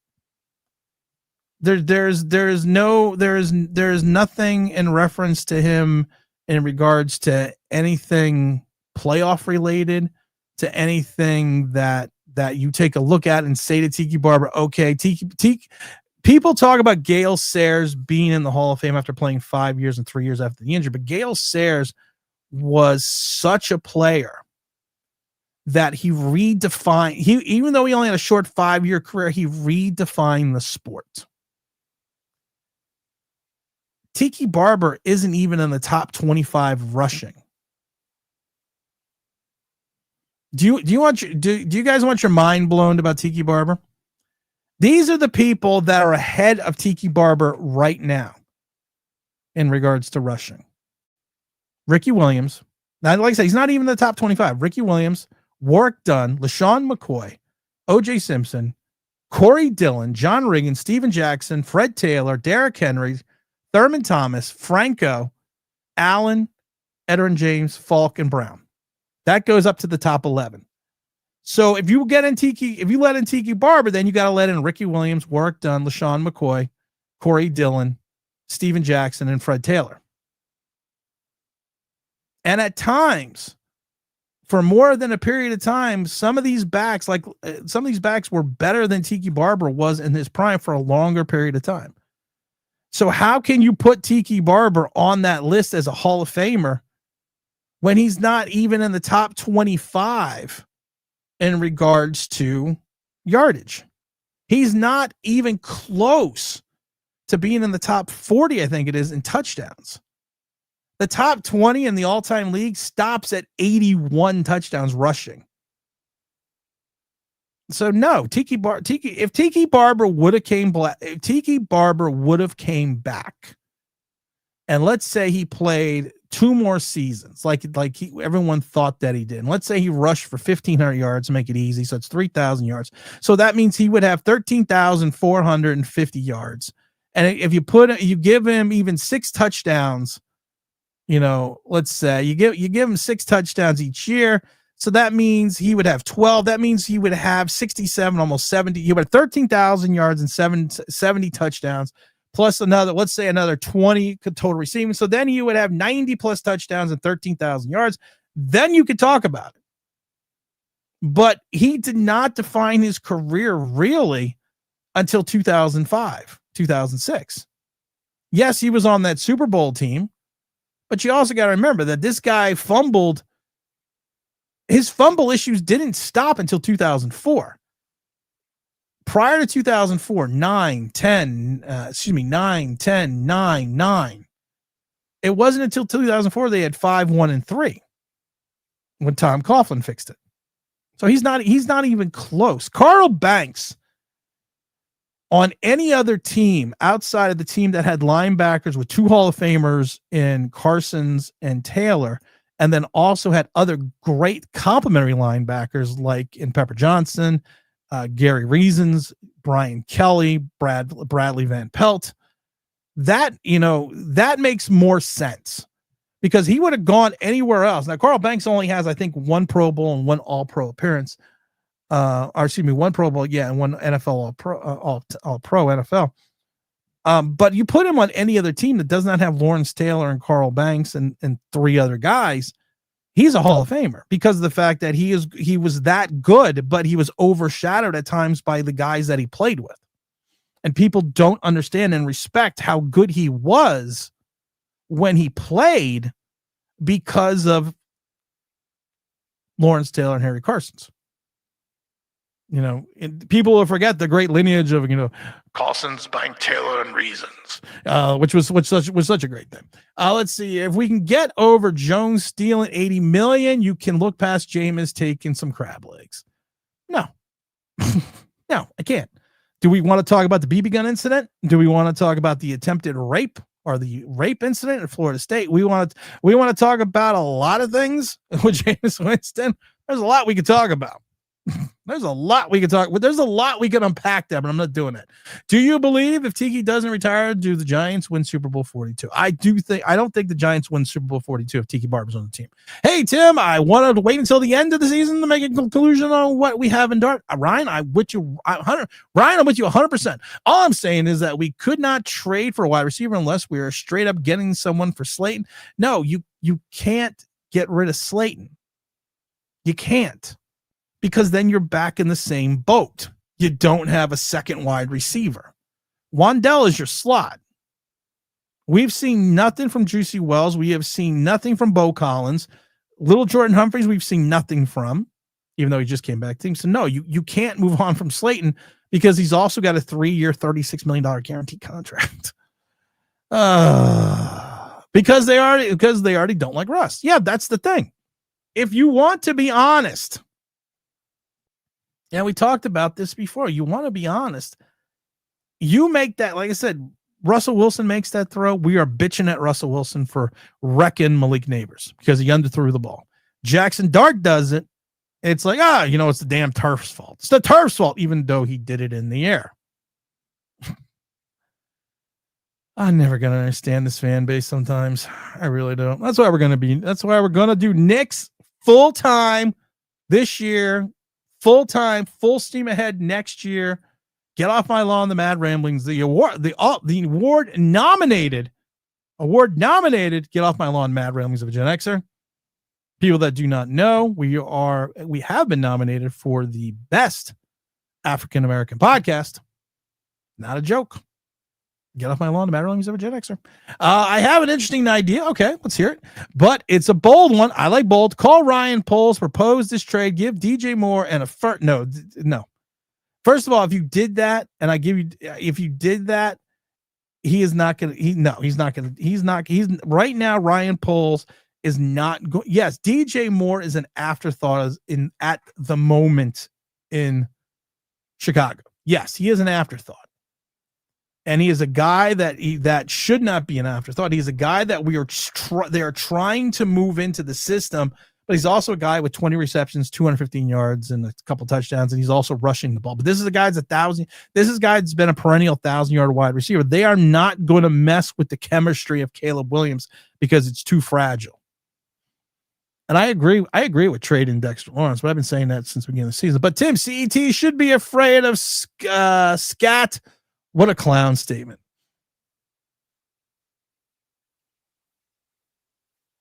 Which one's the clown statement? I love it that people are taking the Chuck Norris thing and, and using it for Cam Scatter. But my favorite one is, Chuck Norris. Chuck Norris could take 2 ice cubes and start a fire.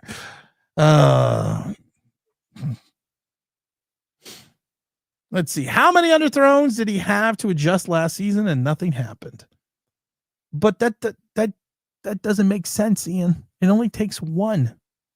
It only takes one time, and you put your body in that vicarious situation where you're overextending.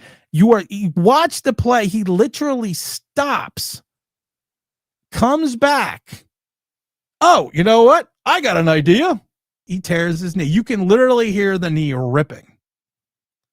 I put Corey, what's up, Funky? Why don't you take me to Funky Town? What's up, Funky Town? Thank you for Super Channel. Super Chat was good to Philadelphia Children's Hospital. I put Corey Dillon and Steven Jackson ahead of, yeah, I do too. I do too, because you want to talk about a group of people that never won anything. They're just as good. I think Steven Jackson, you win. Yes, I actually have been nominated for the best African-American podcast on Get Off My Lawn, The Mad Real Music of Gen Xer. I have told the company with the nomination a few times there is a fatal flaw in their nomination process. I'm not really sure what the fatal flaw is, but there is a fatal flaw in their nomination process. I'm just going to throw that out there. I don't know what it is. I can't really think of it, but there is a fatal flaw in their process, decision-making process. Can't even feel with the Toomer role. Toomer was, you got to remember, Toomer for years was, Terrell Davis was another one. Terrell Davis coach was another one but Terrell Davis won Super Bowls. Why they had John Elway, Terrell Davis won Super Bowls, and he had the migraine issue.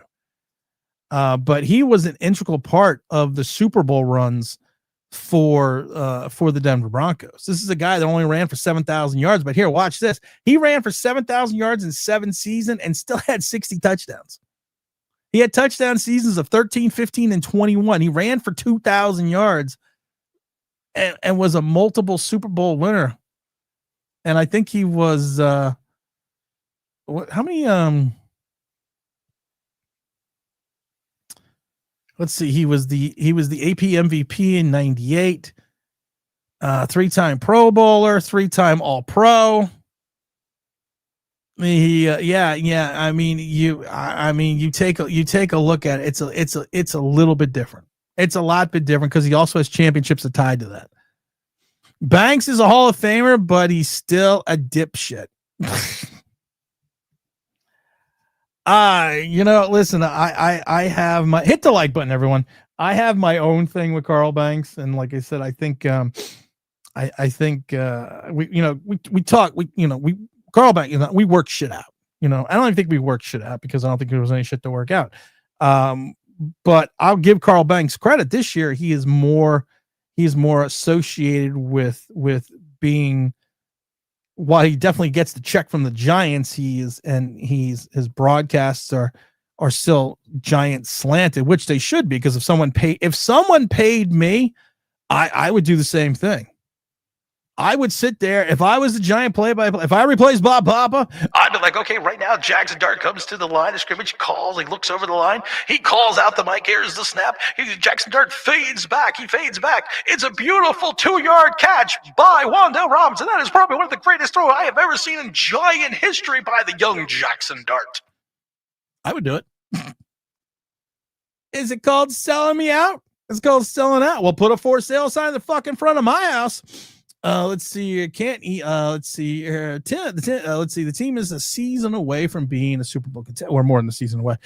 Need a head coach and a GM and knows how to get the salary side. I've already said this before. I said this the moment that Dan Jones signed the contract. We are not going to be good again until 2027. How many sacks is Abdul Carter going to miss this season? Quite a bit. Can we talk about Abdul? I gotta leave here in a little bit. But can we talk about Abdul Carter for a minute? Can we? And again, I know we don't like honesty. We don't like honesty, but I've said this before, and I said this before the draft. I can understand why the Giants made the move for what they perceived to be the best defensive player in the draft. But I've said it once and I've said it twice. I thought that Travis Hunter and Abdul Carter both had bust written all over them. Abdul Carter is that undersized defensive end who has an issue playing the run. He did something the other day against the Eagles, which shocked the hell out of me because I didn't even think that this was technically possible. He put up an 0-4. He played 70% of the snaps, Abdul Carter did, and put up an 0-4 on the stat sheet. No sacks, no pressures, no quarterback hits, no assists, no tackles, nothing. He literally had a 0 on a stat line as his stat line. And I did not think that was humanly possible. That if you played 70+% of the snaps as a pass rusher, that you would literally have no stats. None. Again, no tackles, no assists, no pressures, no tackle for losses, no quarterback hits, nothing. A goose egg. So can we talk about, he's got 6 games in, he's got a half a sack. 6 games in, he's got a half a sack. Right now, if you extrapolate everything that he has done, he has 7 solo tackles in 6 games. You want to talk about the 23 quarterback hits? I mean, the 8 quarterback hits, I should say. I'm sorry. 8 quarterback hits. That's fine. But he's got 7 solo tackles in 6 games and a half a sack. You extrapolate that throughout an entire season, that'll be 1.25 sacks, or 1.5 sacks, I should say, and 20 solo tackles. He's got to figure this shit out quick, because there are too many times in too many games that we've showed the videos on here where I've watched this kid get picked up off the line. That literally that he would come in and the offensive line would block him and lift him off his feet. Speed only works against slower tackles that do not have the understanding that if you have a speed rusher, the first thing you need to do is try to keep him to the outside, go push him towards the sideline, which has always been Kayvon Thibodeau's biggest issue. Kayvon Thibodeau doesn't understand that if they're going to rush you wide, cut it back in. And Abdul Carter using the dip is not, and I said this before, the dip was not going to work in the NFL. The dip is a speed rush. We've shown the video where you just kind of take your shoulder, duck it under, and go around the offensive lineman. And I kept trying to explain to people the dip is not going to work here, because you are going to get a smart offensive lineman that's going to get his hands around you. And as you're trying to dip, he is going to prevent you from dipping. And as he's doing that, he's still pushing you to the sideline. So can we talk about the fact?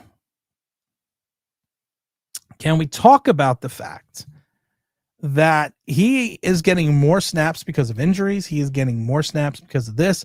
But the more snaps he gets, it seems the less effective he is.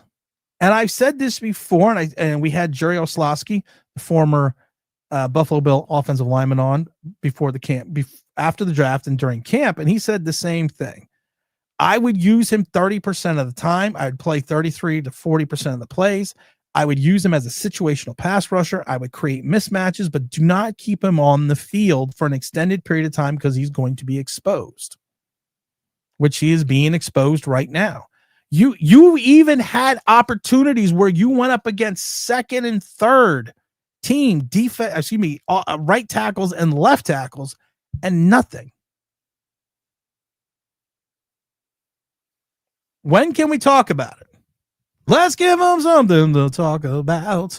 Let's talk about Abdul Carter. When can we talk about it? What's up, Solid Kid? What's up, Tim? I do think you're making a. Do you think we are making a move? I don't think so, but we will see. We have 3.7 million. We have 3.7 million. So you're gonna have to clear more cap to make a move, have operational cap space, and do other things. So you're gonna have to trade a salary. Definitely subbing. Well, subbing to the Knicks channel, because the Knicks channel is right here. If you want, you could just also go follow. We're any place that you find podcasts. It's Knicks Unleashed. I'm not gonna brag because I don't want to seem braggadocious, but I'm gonna brag. I have to admit the podcast that I did, the first podcast that I did for New York Knicks Unleashed, is probably one of the best Knick podcasts there is. I'm not going to brag, but I'm going to brag.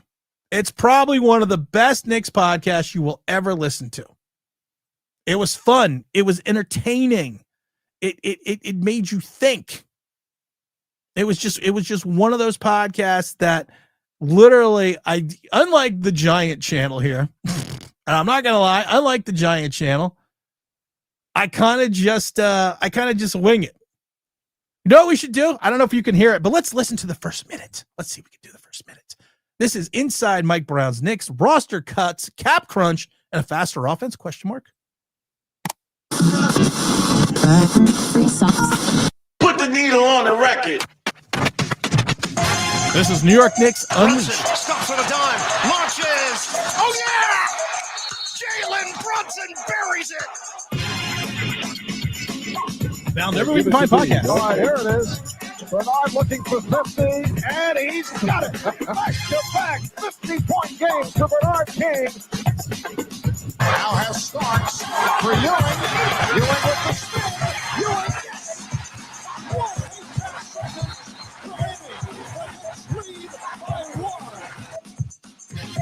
Oh, it's good to be back on the mic. This is Tim. This is New York Knicks Unleashed, the 2025-2026 edition, the premiere episode. Oh, want to talk about the Knicks roster, want to talk about the hustle and flow version of, I like to call it, of the Mike Brown offense. Want to talk about the philosophy he could. So there you go. There is the first minute of New York Knicks Unleashed. I'm not going to lie.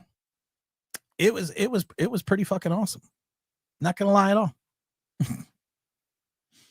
Not going to lie at all here. Here we go. I'm going to paste that. So if you want to go listen to the podcast as well, there's the podcast, but you can also find it right now on this channel until we get its own channel started. So we're going to make sure we got that going. Let's get to the last little bit of chat questions, and I got to get out of here. Do we need to have better weapons for Dart to improve? Well, we heard that I don't know how many times. Over and over again. We are going to start ordering the Golden Jackets for Cam and Dart now for the end of the season. Of course, why not beat the rust? Abdul Carter is a WWF wrestler.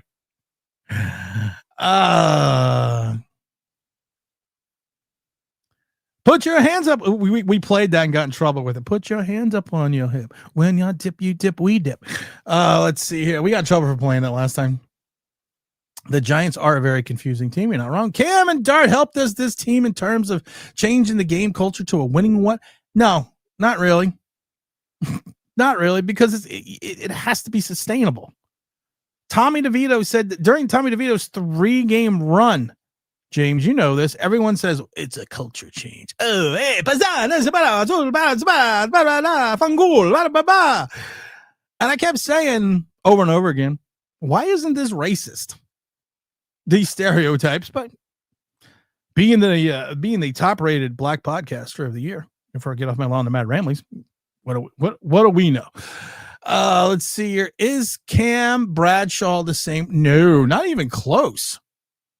Cam's longest run, I think, is 23 yards.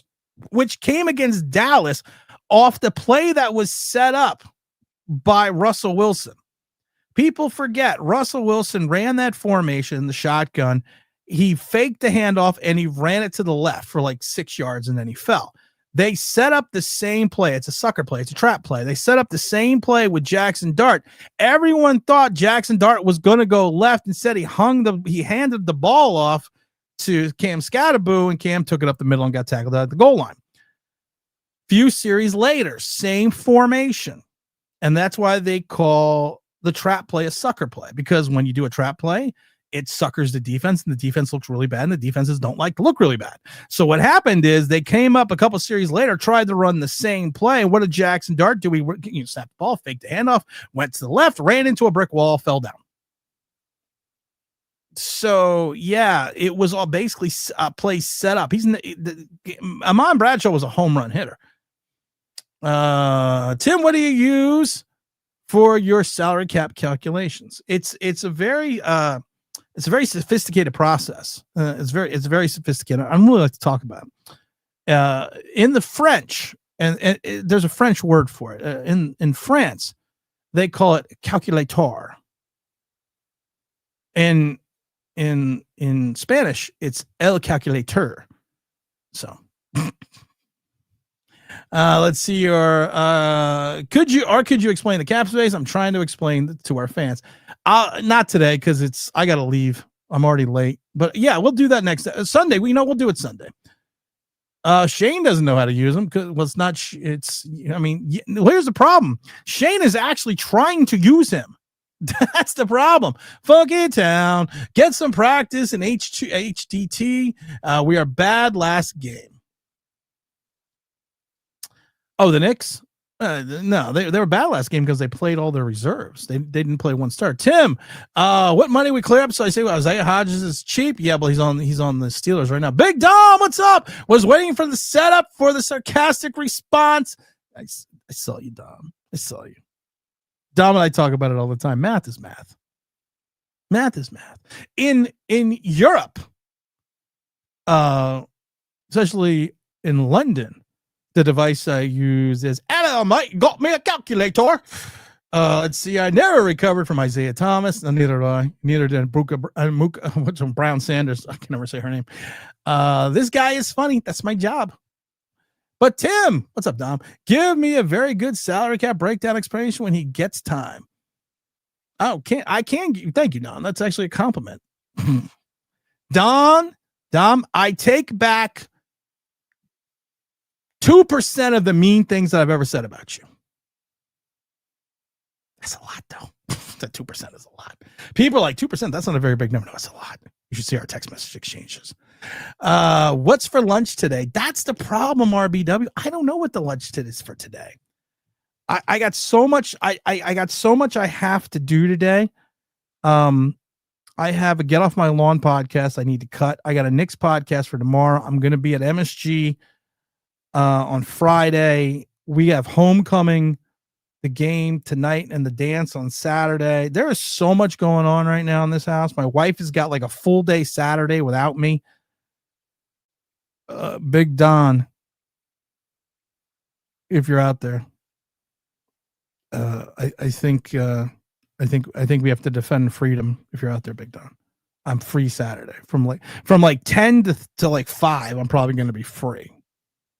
So little Helldiver 2, even though Battlefield 6 is out and I haven't played that yet, but this is for Freedom Down Saturday. Oh, what do we got here? We still use an abacus. You know, it's funny. I actually had to learn once how to use an abacus, and it does really work. Let's see here. I was talking about Helldivers, not the Knicks. Oh, Helldivers. It's for freedom. Oh, Helldivers too. I'm sorry. I'm sorry. I did not get that. Get some practice, Helldivers. We need a bad loss. Oh, Helldiver. Dom, is that you? Are you Funky Town? What's going on here? Let's see. Don, is that you? Don, are you Funky Town? Because I am very confused today. I got so many people coming over from the other place. For some reason, the chat is showing our account handles rather than our display names. My morning in a nutshell. Oh, Don, that's why I'm so fucking cute. I don't know what the hell's going on here. We can push the pile. A Cuban sandwich for lunch. You know, a Cuban sandwich for lunch would actually be good. I haven't had a good Cuban sandwich since Miami. I've tried different places to get a Cuban sandwich, but it never worked. Oh my! Mrs. Online Big Blue sent me my morning in a nutshell, and it's the Muppet Beaker throwing alcohol on a Bunsen burner. Okay. We aren't too complicated, to be fair. Let's see here. It's me. I don't know why my name is showing. It's awkward. Yes, it is awkward. Because now when we play Helldivers, I'm gonna be sitting there when I shoot you. I'm gonna be sitting there. Now when I shoot you, Don. Now when I shoot you, it's gonna be before I shoot you. I'm gonna take you to Funky Town, and then I'm gonna shoot you. If you ever play Helldivers, I'm gonna give you a little Helldiver tidbit before I go. The best part of the game is shooting your own players, shooting your own guys, and taking their stuff. I do it to Big Don all the time.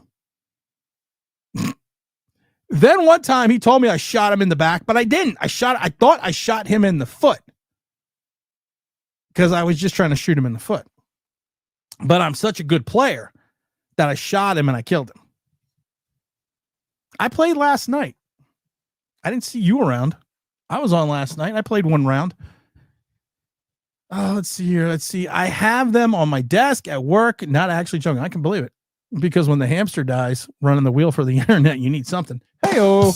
Let's see here. So I'm going to let you use the spear gun next time. Oh, Don, I got this thing now. That's like a missile launcher. I bought it with my money. I don't know what the fuck it's called. I'm so into these games. I know nothing about them. But it's like this missile launcher thing that you get a backpack and everything. You shoot missiles now. And I just blow shit up. I don't know what they call. I blow up the Decepticons all the time. $3.7 million in camp space, and we think we have 5 because they're not accounting for the 844,000 we were over the cap first.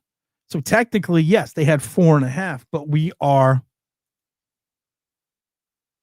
over the cap. You shoot me in the back, sir. No bullets in my foot. I like playing with people online. I never did, but now I like playing with Don and these other people because my headset doesn't work. And it's too much effort to go buy a headset. It's too much effort. So my headset doesn't connect in all the way. And it was a nice headset. So I wear it off my head and I get the microphone here. And then the sound from everyone else comes through the television. So I bugged the whole house. So I bugged the whole house with Helldivers. I think that's probably part of my charm.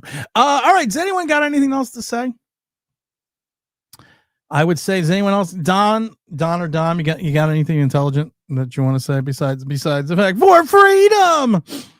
And I love it because when I play this game, Don has to tell me which buttons to push. He's like, do this. I'm like, I don't know how to do it. He's like, push this button. Oh, Don, you put up with me. That's why I love you, brother.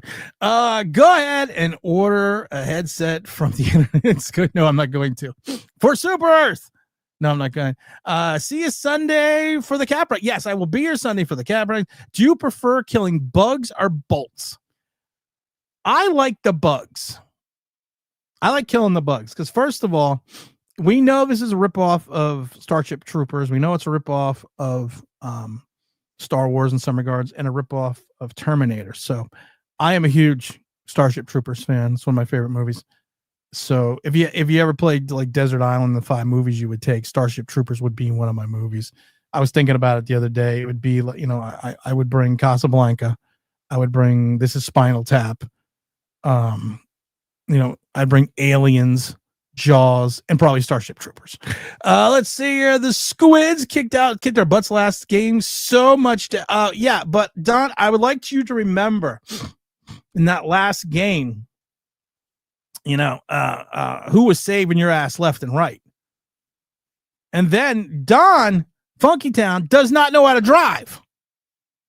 He's always killing. I'm in the back of the car chilling, I'm sitting there having my mojito, and he's flipping the fucking vehicle, and I'm falling out, and I'm getting killed. Talk about me shooting him in the foot. At least I can drive. Oh, isn't this a Giant channel? Sometimes I forget. All right, we're going to have a cap breakdown on Sunday, 10 a.m. Eastern Standard Time. Make sure you stay tuned for that. New Knicks video podcast tomorrow. And also, we're going to have a new Get Off My Lawn to Mad Railings with Jet Extra tomorrow. We might even have a giant video on Saturday, because I think I got a couple ideas for a good video. First of all, sir, I have my own cards. I have my card to get your stuff. Yeah, it's true. And Don is like high up on the levels. I'm like level 16. So Don's like 150. I'm like 16. So getting there, man. In like 4 years, I should be caught up, because that's how often I play. But Big Don, I will be available Saturday from like 10 a.m. to like 5 in the afternoon. I will be available. So everyone, make sure you hit the like button, go and follow, and go check out the new podcast, Knicks Unleashed. It's not really new. We've made it for a while. Make sure you hit the like button on the way out. I want to thank everyone that hung out on the Twitter sphere, and everyone that hung out on the over on X as well. Don't forget to like, don't forget to subscribe. I'm going to figure out what to have for lunch. Now I want a Cuban sandwich, but there's no fucking place to get one. And as always, I'm out.